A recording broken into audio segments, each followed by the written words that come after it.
ഇന്നത്തെ രോഗവിവരം 37,199 പേർക്കാണ് ഇന്ന് രോഗബാധയുണ്ടായത്. ആകെ പരിശോധന നടത്തിയത് 1,49,487 പേർക്കാണ്. മരണസംഖ്യ ഇന്നത്തത് 49 ആണ്. സംസ്ഥാനത്ത് ചികിത്സയിലുള്ളവർ 3,03,733 ആണ്. അപ്പോൾ ഇത് കാണിക്കുന്നത് നമ്മുടെ സ്ഥിതി കൂടുതൽ രൂക്ഷമാവുകയാണ്.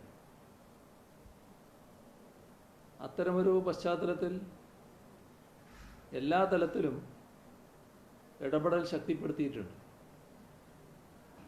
ഇപ്പോൾ പ്രഖ്യാപിച്ച നിയന്ത്രണങ്ങൾക്ക് പുറമെ രോഗം വല്ലാതെ വർദ്ധിക്കുന്ന ചില ജില്ലകളിൽ പൂർണ്ണ ലോക്ക്ഡൗൺ ആലോചിക്കേണ്ടി വരും. 4-ാം തീയതി മുതൽ കൂടുതൽ കർക്കശമായ നിയന്ത്രണങ്ങളിലേക്കാണ് പോകുന്നത്.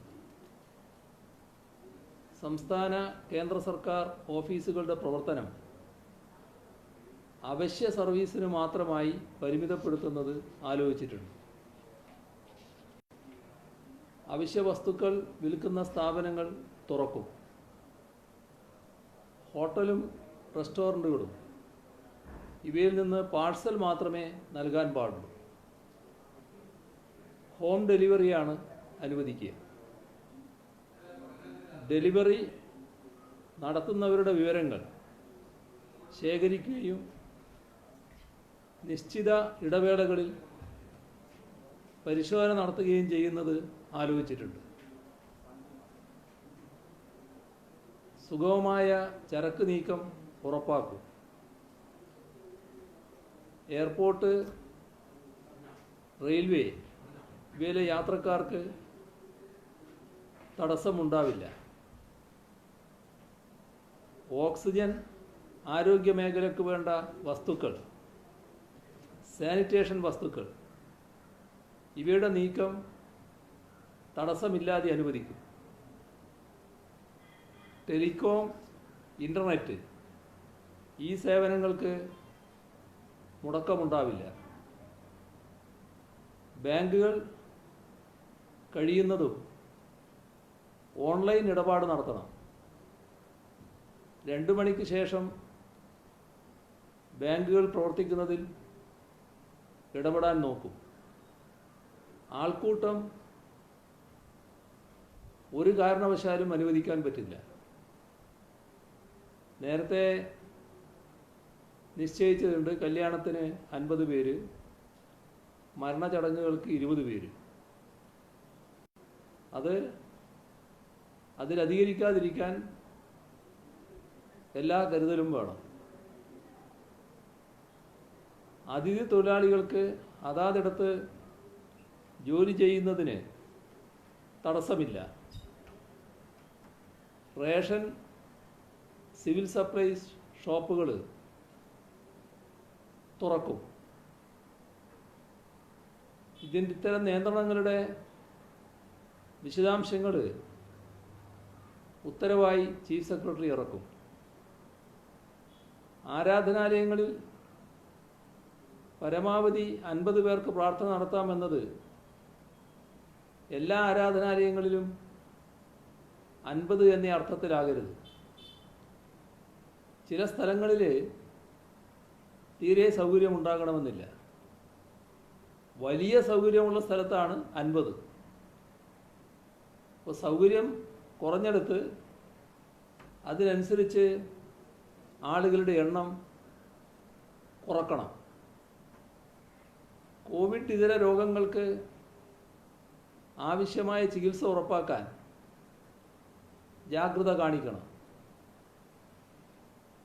സ്റ്റാഫിൻ്റെ അഭാവം കോവിഡ് പ്രതിരോധത്തിന് തടസ്സമാകരുത്. കാരണം ഹെൽത്ത് വർക്കേഴ്സ് ചിലരൊക്കെ രോഗബാധിതരാകുന്നുണ്ട്. അപ്പം അക്കാര്യത്തിൽ ആരോഗ്യവകുപ്പ് ഗൗരവമായി തന്നെ ശ്രദ്ധിക്കും. തെരഞ്ഞെടുപ്പ് ഫലമറിയാൻ ഇനി അധികം സമയമില്ല. എന്നാൽ തെരഞ്ഞെടുപ്പ് വിജയം ആഘോഷിക്കാൻ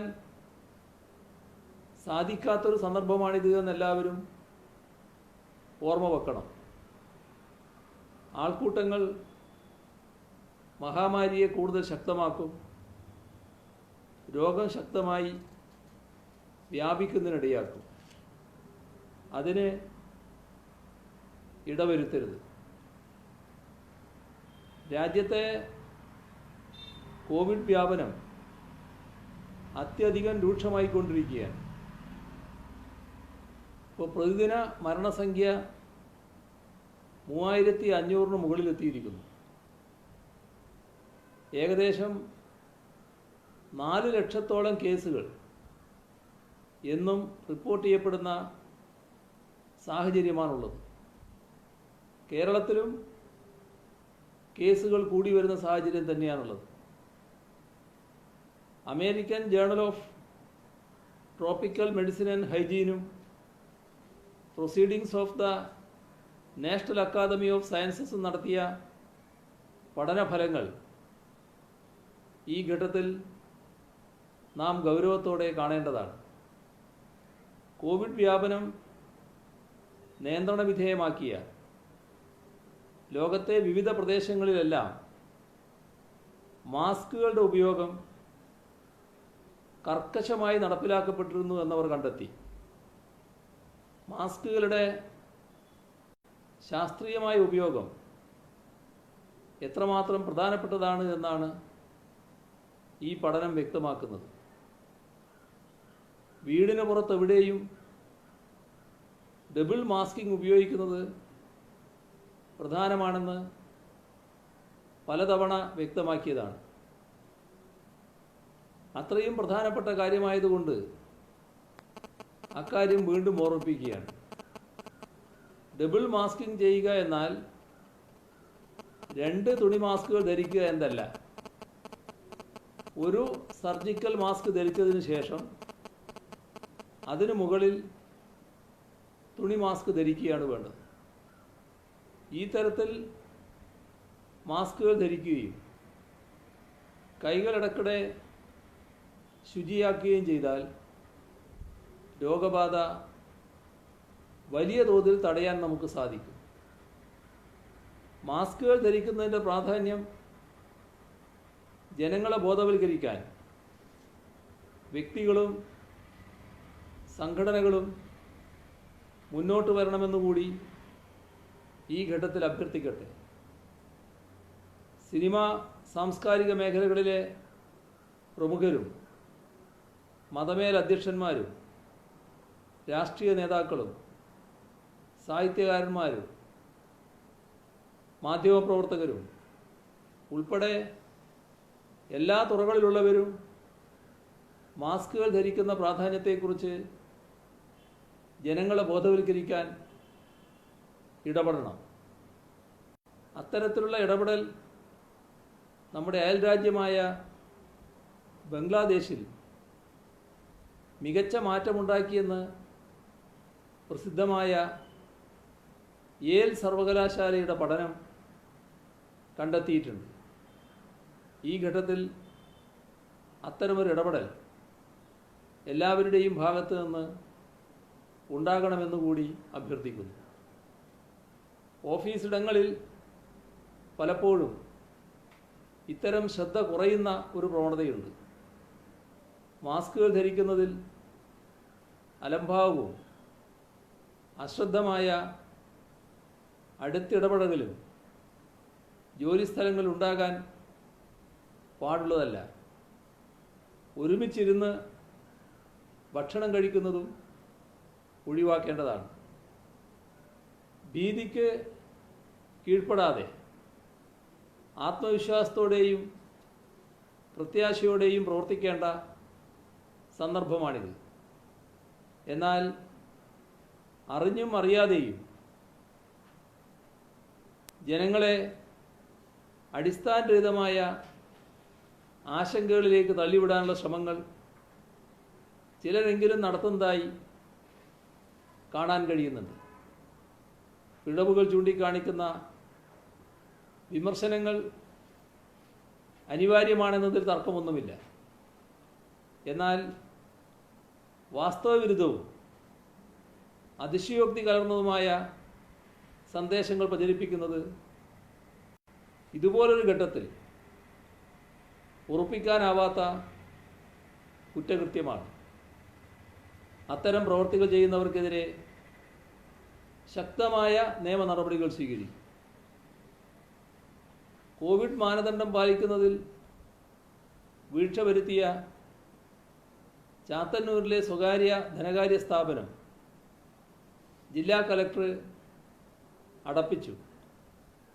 കോവിഡ് വ്യാപനം രൂക്ഷമാകുന്ന സാഹചര്യത്തിൽ മുന്നറിയിപ്പും താക്കീതും നൽകിയിട്ടും ഗൗരവം ഉൾക്കൊള്ളാത്ത സ്ഥാപനങ്ങൾക്ക് നേരെ തുടർന്നും സംസ്ഥാനത്താകെ കർശന നടപടിയെടുക്കാനാണ് തീരുമാനം.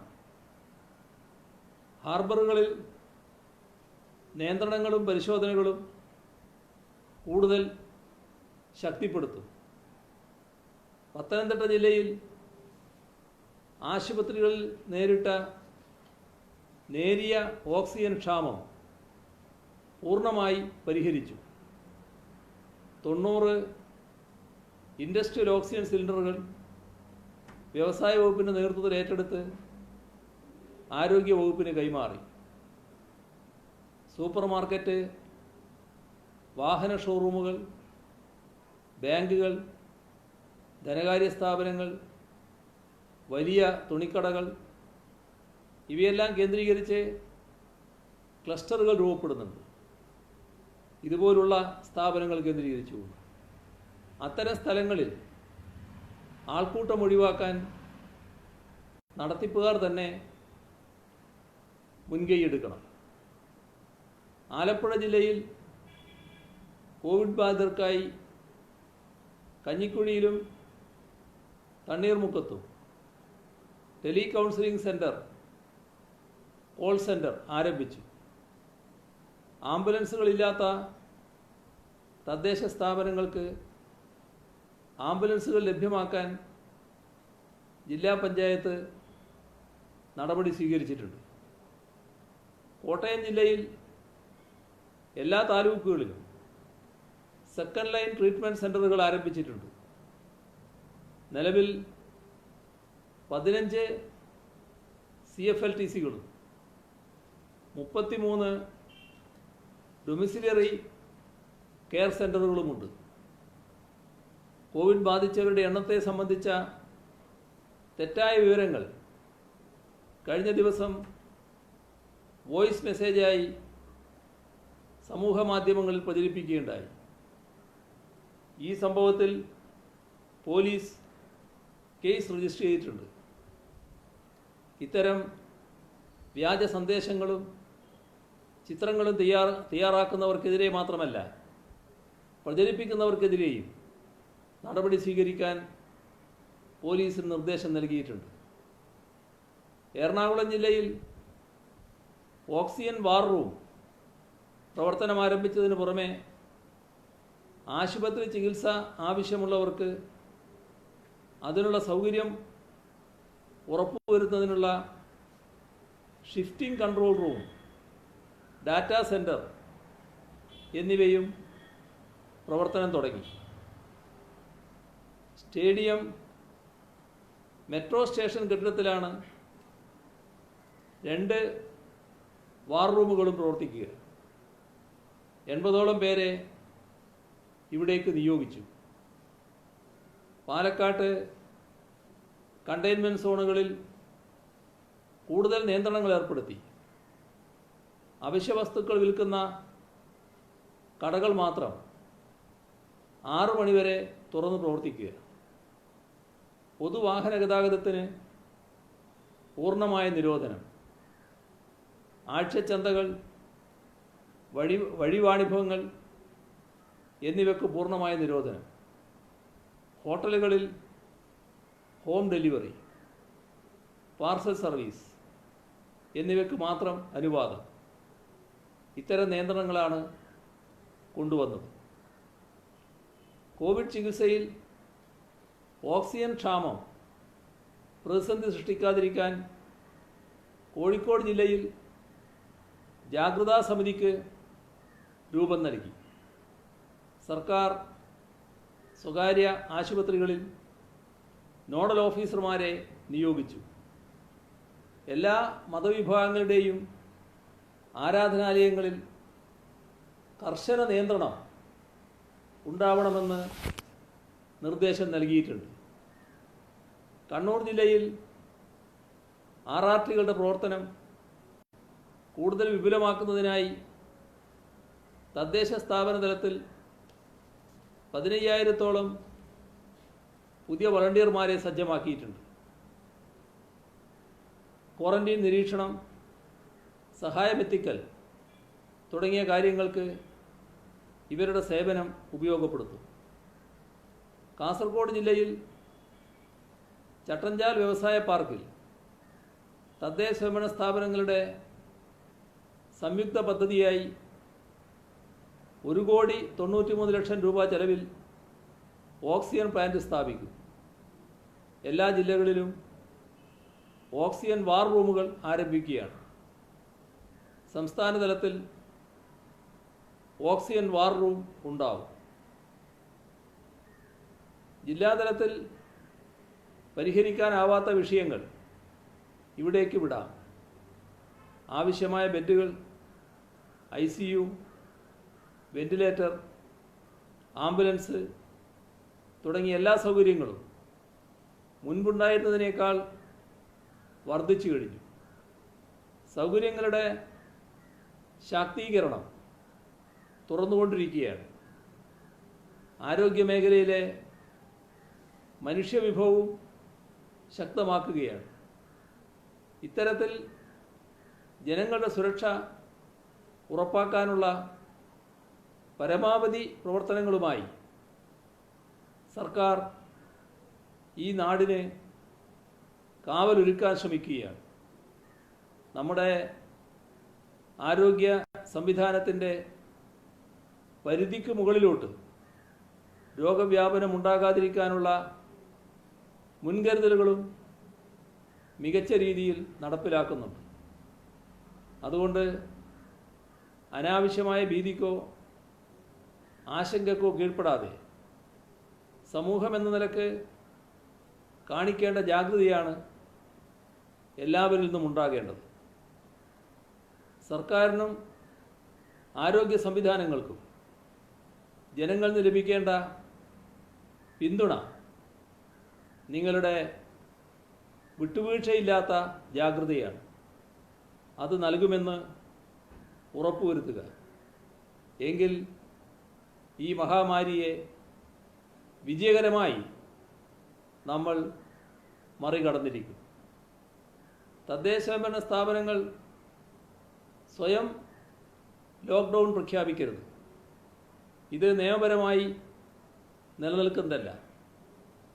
കേസുകൾ കൂടി വരുന്ന ഇടങ്ങളിൽ 144 പ്രഖ്യാപിച്ച് നിയന്ത്രണങ്ങൾ ഏർപ്പെടുത്തുന്നുണ്ട്. അതിൽ തന്നെ കൂടുതൽ നിയന്ത്രണങ്ങളാകാം. ദേശീയ ദുരന്ത നിവാരണ അതോറിറ്റി, സംസ്ഥാന ദുരന്ത നിവാരണ അതോറിറ്റി, ജില്ലാ ദുരന്ത നിവാരണ authority, chief secretary, revenue secretary, ജില്ലാ കലക്ടർ, അദ്ദേഹം ജില്ലാ മജിസ്ട്രേറ്റ് കൂടിയാണ്, എന്നിവർക്ക് മാത്രമാണ് ഈ ഉത്തരവുകൾ അതാത് സാഹചര്യങ്ങളിൽ ഇറക്കാനുള്ള അധികാരങ്ങളുള്ളത്. കണ്ടെയ്ൻമെൻറ്റ് സോണായി പ്രഖ്യാപിച്ച സ്ഥലങ്ങളിൽ കർശനമായ നിയന്ത്രണങ്ങളുണ്ടാകും. വളരെ അത്യാവശ്യമുള്ള കാര്യങ്ങൾ മാത്രമേ ഇവിടെ അനുവദിക്കൂ. ഇക്കാര്യം ഉറപ്പുവരുത്തേണ്ട ചുമതല സ്റ്റേഷൻ ഹൗസ് ഓഫീസർക്കാണ്. മൈക്രോ കണ്ടെയ്ൻമെൻറ്റ് സോണുകളെ ക്ലസ്റ്ററുകളായി തിരിച്ച് നിയന്ത്രണം ശക്തിപ്പെടുത്തണം. ഇത് കോട്ടയം ജില്ലയിൽ വിജയകരമായി ചെയ്തു വരുന്നുണ്ട്. പഞ്ചായത്തുകളിലെ എല്ലാ വാർഡുകളിലും പോലീസ് ഒരു ജനമൈത്രി വളണ്ടിയർ വീതം നിയോഗിക്കും. ക്വാറന്റൈൻ ലംഘനങ്ങളെക്കുറിച്ച് പോലീസിന് വിവരം നൽകുകയും കോവിഡ് പോസിറ്റീവ് രോഗികൾക്കും പ്രൈമറി കോണ്ടാക്റ്റിലുള്ളവർക്കും ബോധവൽക്കരണം നൽകുകയുമാണ് ഇവരുടെ പ്രധാന ചുമതല. വീടുകളിൽ ക്വാറന്റൈനിൽ കഴിയുന്നവർ അക്കാര്യം സ്വമേധയാ അധികൃതരോട് വെളിപ്പെടുത്താൻ തയ്യാറാകണം. വീടുകളിൽ കഴിയുന്നതിന് എന്തെങ്കിലും ബുദ്ധിമുട്ടുള്ളവർക്ക് അക്കാര്യം തൊട്ടടുത്ത പോലീസ് സ്റ്റേഷനിലോ 112 എന്ന പോലീസ് കൺട്രോൾ റൂം നമ്പറിലോ അറിയിക്കാം. കർശനമായ നിയന്ത്രണങ്ങൾ നടപ്പാക്കുന്ന നാളെയും മറ്റന്നാളും ജനങ്ങൾ പുറത്തിറങ്ങുന്നത് പരമാവധി ഒഴിവാക്കണം. ആശുപത്രികളിൽ കഴിയുന്ന രോഗികളുടെ കൂട്ടിരിപ്പുകാർക്ക് ഡോക്ടറോ ആശുപത്രി അധികൃതരോ നൽകുന്ന കത്തോ സ്വയം പ്രസ്താവനയോ കയ്യിൽ കരുതി വളരെ അത്യാവശ്യ കാര്യങ്ങൾക്ക് യാത്ര ചെയ്യാം.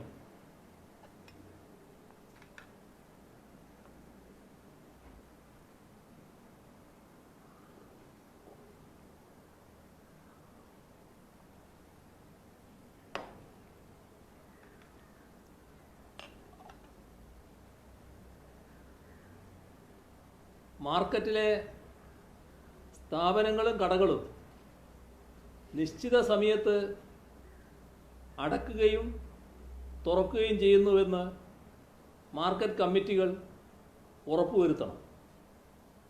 ഇതിനായി മാർക്കറ്റ് കമ്മിറ്റികളുമായി പോലീസ് സ്ഥിരമായ സമ്പർക്കം പുലർത്തണം.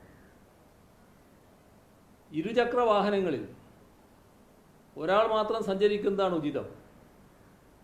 കുടുംബാംഗങ്ങളാണെങ്കിൽ 2 പേർക്ക് യാത്ര ചെയ്യാം. എന്നാൽ 2 പേരും 2 മാസ്ക് വീതം ധരിച്ചു മാത്രമേ യാത്ര ചെയ്യാവൂ.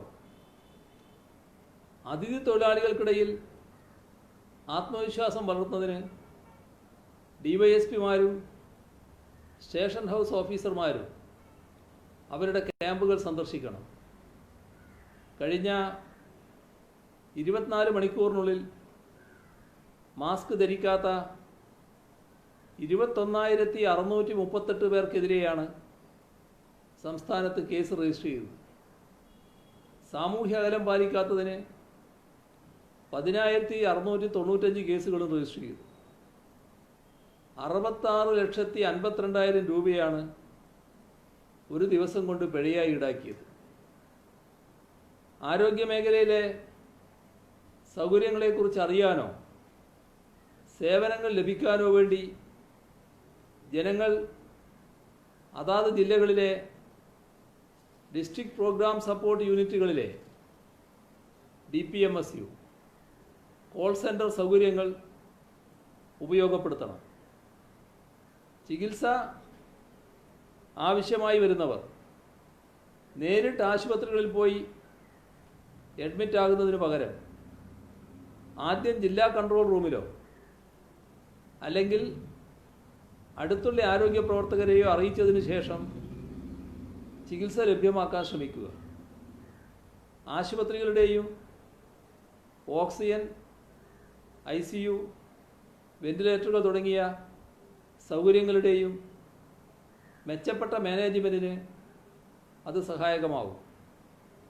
രോഗികൾക്ക് അത്തരം സൗകര്യങ്ങൾ ലഭിക്കാതെ പോകുന്ന സാഹചര്യങ്ങൾ അപൂർവമായി പോലും ഉണ്ടാകാതെ നോക്കാൻ ഈ രീതി സഹായകമാകും. നമ്മുടെ ദുരിതാശ്വാസ നിധിയിലേക്കുള്ള സഹായം പ്രവഹിച്ചുകൊണ്ടിരിക്കുകയാണ്. പിന്നോക്ക വിഭാഗ വികസന വകുപ്പ് 1 കോടി രൂപ, പത്തനംതിട്ട ജില്ലാ പഞ്ചായത്ത് 50 ലക്ഷം രൂപ. പേരൂർക്കട സർവീസ് സഹകരണ ബാങ്ക് 50 ലക്ഷം രൂപ. പാലക്കാട് ജില്ലാ പഞ്ചായത്ത് 50 ലക്ഷം രൂപ. ഊരാളുങ്കൽ ലേബർ കോൺട്രാക്ട് സൊസൈറ്റി 50 ലക്ഷം രൂപ. ഔഷധി 25 ലക്ഷം. ക്ഷീരോത്പാദന സഹകരണ യൂണിയൻ തിരുവനന്തപുരം മേഖല 15 ലക്ഷം. KSFE സ്റ്റാഫ് അസോസിയേഷൻ 14,22,950 രൂപ. ധർമ്മടം സർവീസ് സഹകരണ ബാങ്ക് ആദ്യ ഗഡു 10 ലക്ഷം. കാരമുക്ക് സർവീസ് സഹകരണ ബാങ്ക് 7,77,884 രൂപ. കടവല്ലൂർ സർവീസ് സഹകരണ ബാങ്ക് 7 ലക്ഷം രൂപ. കരിവള്ളൂർ സർവീസ് സഹകരണ ബാങ്ക് 7 ലക്ഷം. മന്ത്രി AC മൊയ്തീൻ 1 ലക്ഷം. മന്ത്രി KT ജലീൽ 1 ലക്ഷം. മന്ത്രി MM മണി 1 ലക്ഷം. മന്ത്രി E ചന്ദ്രശേഖരൻ 92,423 രൂപ. മന്ത്രി AK ബാലൻ 1 ലക്ഷം.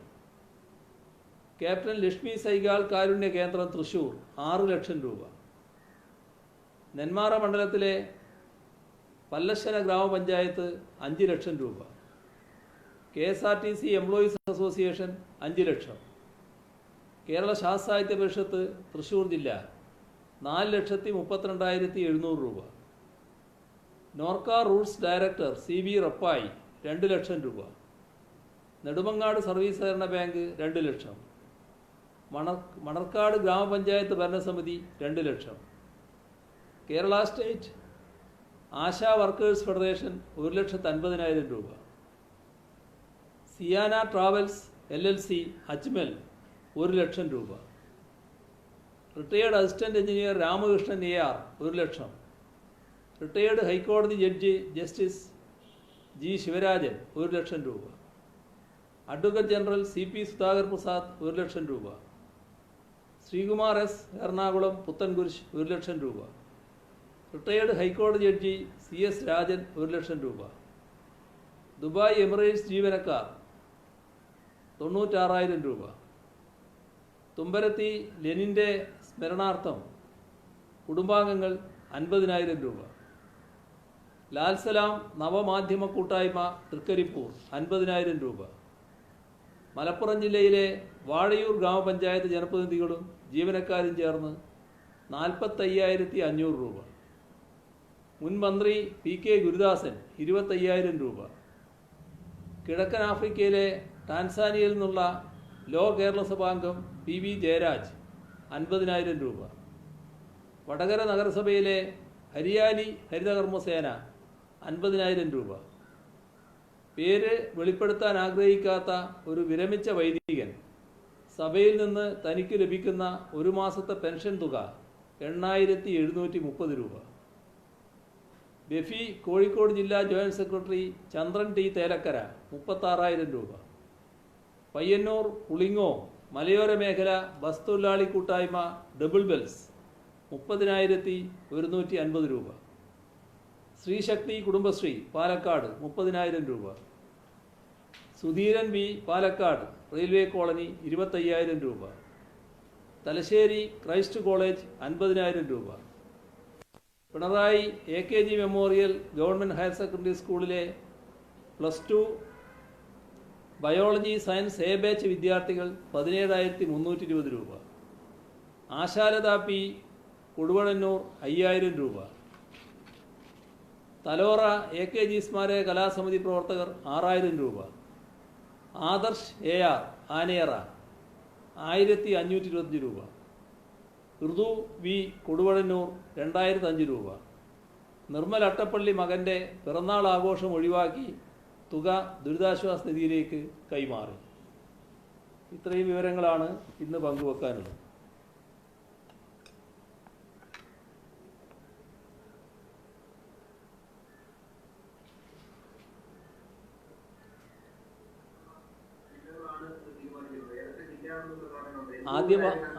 ആദ്യ ഭാഗം കേട്ടില്ല.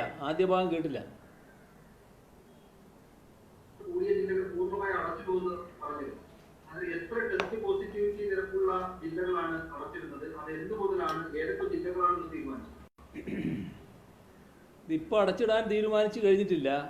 എന്നാൽ രോഗവ്യാപനം വലിയ തോതിൽ വർദ്ധിച്ചുകൊണ്ടിരിക്കുന്നു. ടെസ്റ്റ് പോസിറ്റിവിറ്റി റേറ്റ് വലിയ തോതിൽ ഉണ്ടാകുന്നു. അത് സാധാരണ ശരാശരിയേക്കാൾ കൂടുതലുള്ള തദ്ദേശ സ്വയംഭരണ സ്ഥാപനങ്ങൾ ഏറ്റവും കൂടുതലാകുന്നു. 50%-ലധികം വരുന്നു. അങ്ങനെയെല്ലാമുള്ള ജില്ലകൾ രോഗവ്യാപനം വല്ലാതെ വർദ്ധിക്കുന്നു എന്നൊരു സാഹചര്യം വരുമ്പോൾ അത്തരമൊരു കാര്യവും കൂടി ആലോചിക്കേണ്ടി വരുമെന്ന് കണ്ടിട്ടുണ്ട്. അതുമാത്രമേ ഉള്ളൂ. ഇപ്പം തീരുമാനിച്ചിട്ടില്ല. 18 വയസ്സിന് മുകളിലുള്ളവർക്ക് വാക്സിൻ നാളെ മുതൽ കൊടുക്കുകയാണ്. അപ്പോൾ അത്തരത്തിൽ വാക്സിൻ നാളെ മുതൽ കൊടുക്കാൻ തീരുമാനിക്കുമ്പോൾ നമുക്ക് ആവശ്യത്തിന് ഡോസ് വാക്സിൻ ഉള്ളത് 18 വയസ്സിന് മുകളിൽ കൊടുക്കാൻ നാളെ തന്നെ കൊടുത്തു തുടങ്ങാൻ കഴിയും. ഈ വാക്സിൻ കാര്യത്തിൽ സാധാരണഗതിയിൽ ഒരു തീരുമാനവും എടുക്കാൻ സംസ്ഥാന സർക്കാരിന് കഴിയില്ല. കാരണം നമ്മളെടുത്ത് വാക്സിൻ ഉണ്ടെങ്കിലല്ലേ തീരുമാനിക്കാൻ പറ്റൂ. ഇപ്പോഴുള്ള അവസ്ഥ വാക്സിൻ ലഭ്യമാകുന്നത് കേന്ദ്ര ഗവൺമെൻറ് നൽകുന്ന വാക്സിനാണ്. അത് കഴിച്ച് ബാക്കിയുള്ളതിന് കേന്ദ്രത്തിൻ്റെ ഒരു വിഹിതം സംസ്ഥാനങ്ങൾക്ക് വില കൊടുത്ത് വാങ്ങാമെന്നാണ് കേന്ദ്രം കണക്കാക്കിയത്. പക്ഷേ ആ വിഹിതവും കേന്ദ്ര ഗവൺമെൻറ് തന്നെ കണക്കാക്കുമെന്നൊരവസ്ഥ ഏറ്റവും ഒടുവിൽ കേന്ദ്ര ഗവൺമെൻറ് എടുത്തു കഴിഞ്ഞിരിക്കുകയാണ്. അപ്പോൾ ചുരുക്കത്തിൽ സംസ്ഥാനം വിചാരിച്ചാൽ മാത്രമായി ഇത് കൊടുക്കാൻ കഴിയില്ല എന്നൊരവസ്ഥ വന്നുകൊണ്ടിരിക്കുന്നു. അപ്പോൾ ആ സാഹചര്യത്തിൽ വാക്സിൻ ലഭ്യമാക്കാനുള്ള നടപടികൾ നമ്മൾ സ്വീകരിച്ചുകൊണ്ടിരിക്കുന്നു. വാക്സിൻ ലഭ്യമാകുന്ന മുറക്ക് ഈ പറയുന്ന ആ വാക്സിൻ്റെ അളവിൻ്റെ തോതിൽ നമുക്ക് ഈ 18 വയസ്സ് മുതലുള്ളവർക്ക് ക്രമീകരിച്ച് വാക്സിൻ കൊടുക്കാൻ കഴിയണമെന്നാണ് സംസ്ഥാന സർക്കാർ കാണുന്നത്. വാക്സിന്റെ കാര്യത്തിൽ തുടക്കം മുതൽ ഇതിന് വില നിശ്ചയിച്ച സമയം മുതൽ സംസ്ഥാന സർക്കാർ ആവശ്യപ്പെടുന്നത് സൗജന്യമായി പൂർണ്ണമായും വാക്സിൻ സൗജന്യമായി നൽകണമെന്നാണ്. അതുപോലെ തന്നെ ഈ വില നിശ്ചയിച്ചതിലെ കേന്ദ്ര ഗവൺമെന്റിനും സംസ്ഥാന ഗവൺമെന്റ് രണ്ടു തരം വില നിശ്ചയിച്ചതിൽ വിവേചനവും സംസ്ഥാന സർക്കാർ ചൂണ്ടിക്കാട്ടിട്ട് അന്ന് തന്നെ ഇവിടെ ഒട്ടേറെ തവണ പറഞ്ഞിട്ടുണ്ട്. ഇന്നിപ്പോ സുപ്രീം കോടതി അത് തന്നെ കേന്ദ്ര ഗവൺമെന്റ് ചോദിക്കുകയാണ്, എന്തുകൊണ്ട് സൗജന്യമായി എല്ലാവർക്കും വാക്സിൻ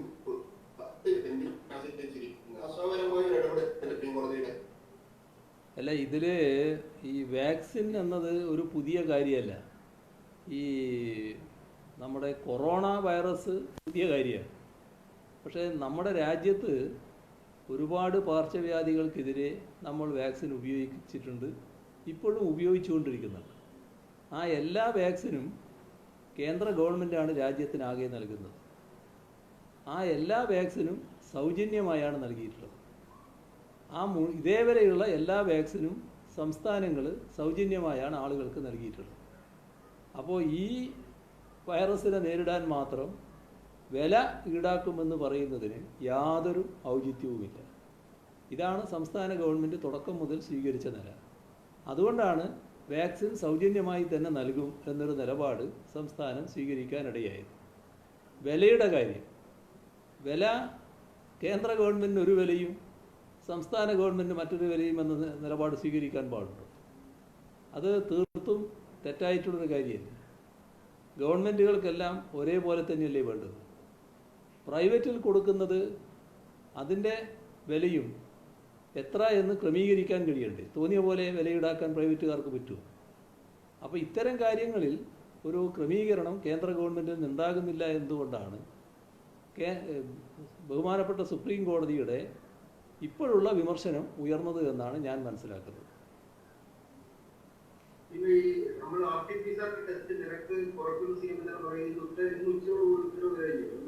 രാവിലെയൊക്കെ എല്ലാ ജില്ലകളിലും പഴയ നിരക്ക് തന്നെ ഏർപ്പെടുന്നു. ഉത്തരവാദില്ല എന്ന് പറഞ്ഞ് പഴയ നിരക്ക് ഏർപ്പെടുന്നു. വൈകിട്ടും എറണാകുളം അടക്കമുള്ള സ്ഥലങ്ങളിൽ വലിയ ഏർപ്പെടുന്നുണ്ട്. ഇത് തുക വാങ്ങുന്നുണ്ട്. ഏതെങ്കിലും തരത്തിലുള്ള നിയമ നടപടി നമ്മൾ സ്വീകരിക്കും. സർക്കാർ ഉത്തരവ് അത് നടപ്പാക്കാനുള്ളതാണ്. RT-PCR നിരക്ക് ഈ പറഞ്ഞ നിരക്കിൽ നടത്തുന്നതിന് യാതൊരു പ്രയാസവുമില്ല. അത് നടപ്പാക്കാൻ ആവശ്യമായ നടപടികൾ സർക്കാർ തുറന്ന നടപടികൾ സ്വീകരിക്കുക തന്നെ ചെയ്യും. ഒരു പ്രയാസവും അതിനുണ്ടാവില്ല. അപ്പോൾ നമുക്ക് അവസാനിപ്പിക്കാം.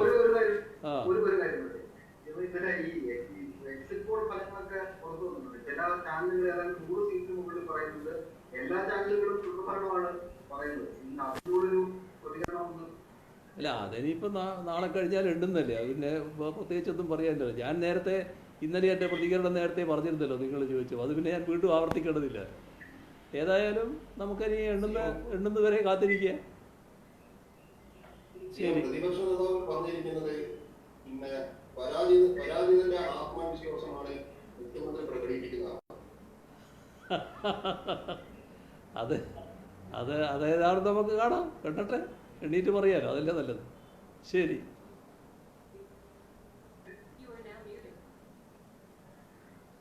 നിങ്ങളാ ഇത് പൊക്കിക്കളഞ്ഞു കേട്ടാ. ഇത് കടലാസ് മാറ്റുന്നത് അതിൻ്റെ അകത്ത് കാണും.